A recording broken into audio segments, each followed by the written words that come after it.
Good morning friends, ঝর্ণার শখের ছাদ বাগানে আপনাদেরকে স্বাগত। এই দেখুন বন্ধুরা, এখানে আমি যে চন্দ্রমল্লিকার কাটিং বসিয়েছিলাম সেটা খুব সুন্দর চারা তৈরি হয়ে গেছে। আর পাশে ছোট্ট জবা গাছে আবারও একটা সুন্দর জবা ফুটেছে। আর পাশে এটা লাল থোকা জবা, দুটো কুঁড়ি হয়েছে। এই গাছেও কিন্তু খুব বড় বড় ফুল হয়। আর এটা হলো লক্ষ্মী জবা, এই ফুলটা কালকে ফুটেছিল, আজকে শুকিয়ে গেছে। ফুলগুলো ছোট্ট ছোট্ট, খুব সুন্দর দেখতে হয়। এই দেখুন কত সুন্দর কুঁড়ি হয়েছে। এবার আমি চলে এসেছি সবজি হারভেস্ট করতে। কিছুটা ভেন্ডি তুলে নিচ্ছি প্রথমেই। ভেন্ডিগুলো তো ভালোই হচ্ছে, কিন্তু এখন যদি নতুন করে আবার কিছুটা চারা তৈরি করা যেত তাহলে আরও কিছুদিন আমি ভেন্ডি পেতাম। ভেন্ডির বীজ আমি বপন করছি, কিন্তু সেই বীজ থেকে অঙ্কুর উদ্গম হচ্ছে না। মাটির নিচে সব দানা পচে যাচ্ছে। আর আকাশের কথা তো কিছু বলারই নেই।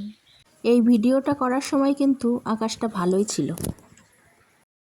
এই ভিডিওটা আমি কালকে সকালে করেছিলাম, তখন ওয়েদার খুব ভালো ছিল। কালকে সকাল বলতে রবিবার সকালে।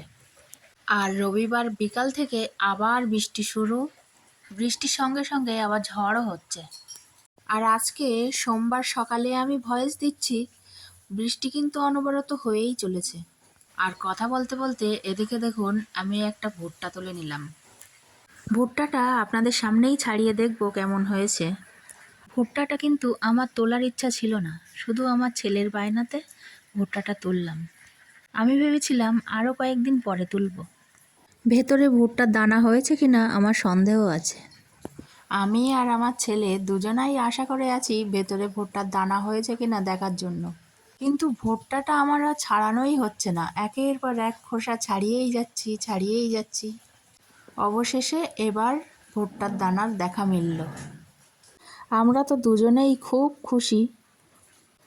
ভুট্টার খুব সুন্দর দানা হয়েছে, একেবারে সাজানো দানা। দেখুন কত সুন্দর দানা হয়েছে। এখন মনে হচ্ছে ছেলের কথা শুনে কোনো ভুল করিনি। আমাদের দুজনের তো খুব আনন্দ হচ্ছে। আমার ছাদ বাগানে প্রথম এত সুন্দর ভুট্টা হলো। নিজের হাতে গাছ বসিয়ে এত সুন্দর সবজি হলে আমার মনে হয় আমার মতো সবারই এত ভালো লাগে।